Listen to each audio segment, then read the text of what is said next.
Good afternoon everyone. আমি Sulagna, insights of মাইন্ডের নতুন একটি ব্লগে আপনাদের সকলকে অনেক অনেক স্বাগত জানাই।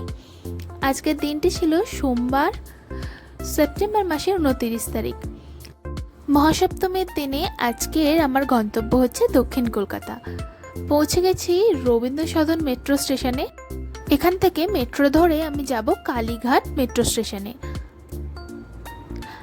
আজকে তুলনামূলকভাবে মেট্রোগুলো ভালোই ভিড় রয়েছে।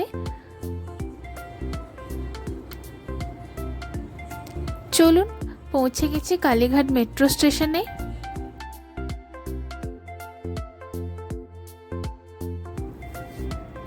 আমার আরও দুই বন্ধু এসে পড়েছে।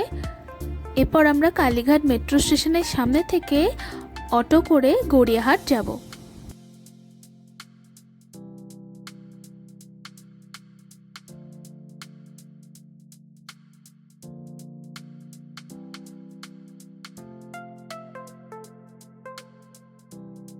গড়িয়াহাটে নেমে প্রথমেই আমরা একটু ফুচকা খেয়ে নিলাম।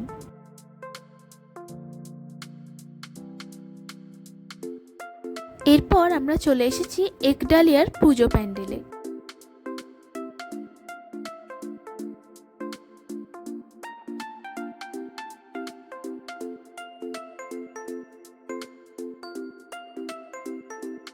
প্যান্ডেলে ভালোই ভিড় থাকায় আমরা প্রতিমার সামনে অবধি যেতে পারিনি। দূর থেকে প্রতিমা দর্শন করে এবার আমরা বাইরের দিকে রওনা দেব।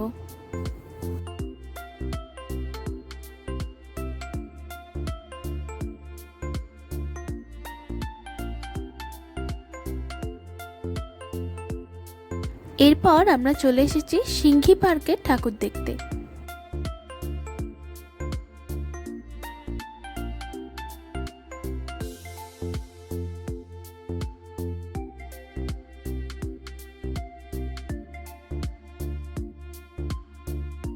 এখানেও আমরা প্রতিমার সামনে অবধি যেতে পারিনি, তাই দূর থেকে ভিডিওটা তুলেছি।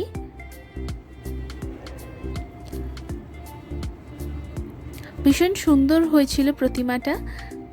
এরপর আমরা বেরিয়ে পড়ছি আবার। এরপরে আমরা যাব হচ্ছে হিন্দুস্তান ক্লাবে। হিন্দুস্তান ক্লাবের আলোকসজ্জাটা খুবই সুন্দর হয়েছিল, কিন্তু যেহেতু আমরা সপ্তমীর দিন সকালবেলা গিয়েছিলাম তাই আলোকসজ্জাটা আপনাদের দেখাতে পারছি না। চলুন এবার প্রতিমাটা কেমন হয়েছে একটু দেখে আসা যাক।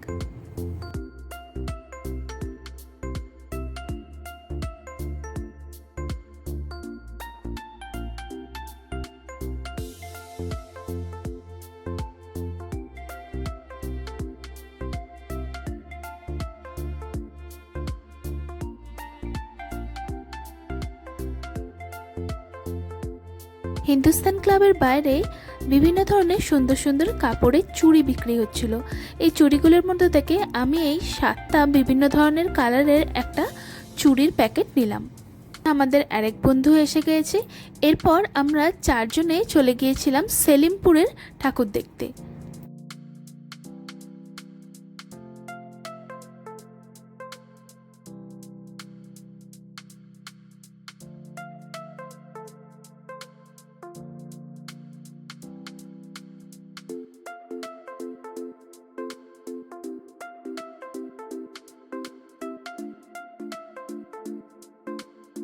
প্রতিমা দর্শন করা হয়ে গিয়েছে, এবার পরের প্যান্ডেলের দিকে রওনা দেওয়া যাক।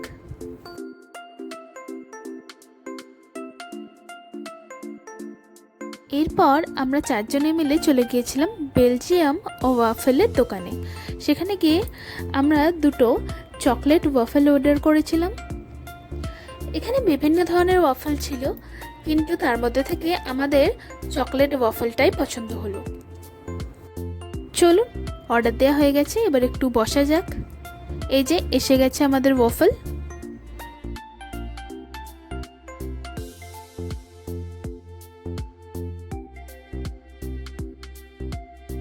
এরপর আমরা চলে গিয়েছিলাম যোধপুর পার্কে ঠাকুর দেখতে।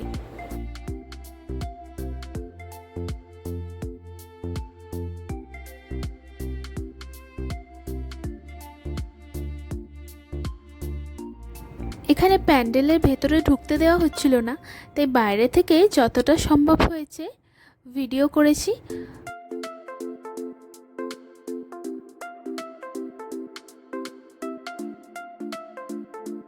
এরপর আমরা চলে এসেছি ৯৫ পল্লীর ঠাকুর দেখতে।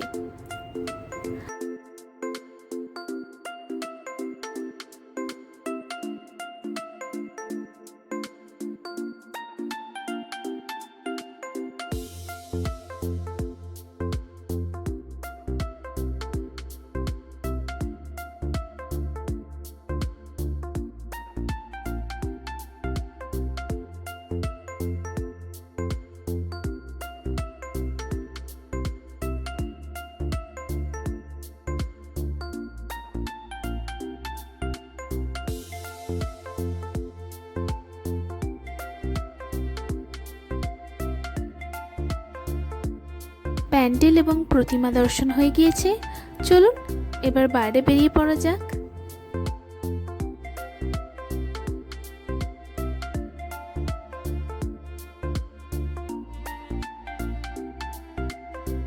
এরপর আমরা চলে এসেছি হিন্দুস্থান পার্কের পুজো দেখতে।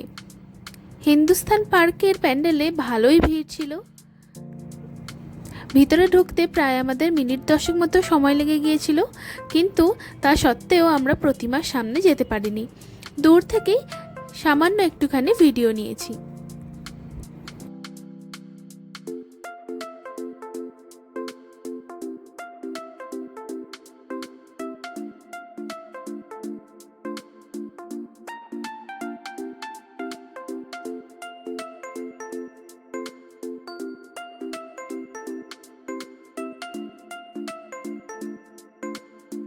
এরপর আমরা চলে গিয়েছিলাম কাছের একটা ক্যাফেতে একটু কফি খাওয়ার জন্য।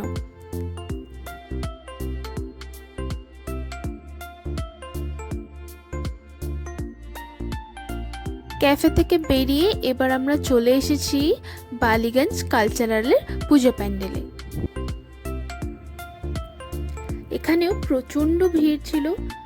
অনেকক্ষণ লাইন দেওয়ার পর আমরা অবশেষে ভেতরে ঢুকছি।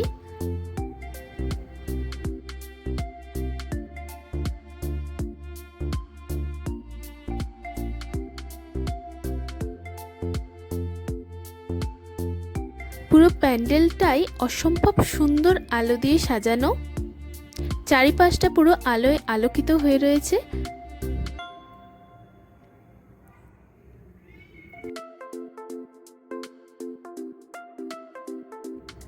এখানেও আর সামনে যাওয়া সম্ভব হলো না, তাই দূর থেকেই আমরা প্রতিমা দর্শন করে এবার বাইরের দিকে বেরিয়ে যাচ্ছি।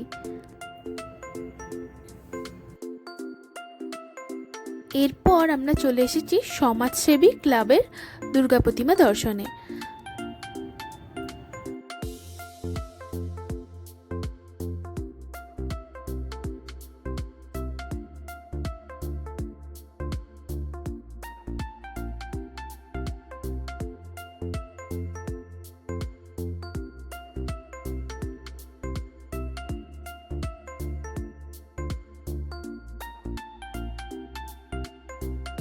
এবার বাইরে বেরিয়ে পড়া যাক।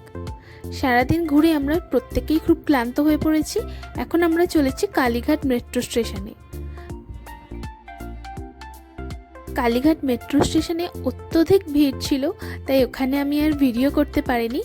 কালীঘাট মেট্রো স্টেশন থেকে মেট্রো নিয়ে আমি এখন চলে এসেছি এসপ্ল্যানেডে।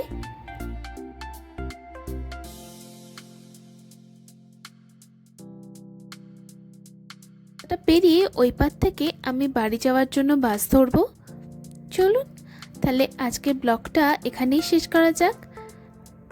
এতক্ষণ পর্যন্ত সঙ্গে থাকার জন্য আপনাদের সকলকে অসংখ্য ধন্যবাদ। খুব শিগগিরই দেখা হবে নতুন একটি ব্লগে। ততক্ষণ পর্যন্ত সবাই খুব ভালো থাকবেন এবং সুস্থ থাকবেন।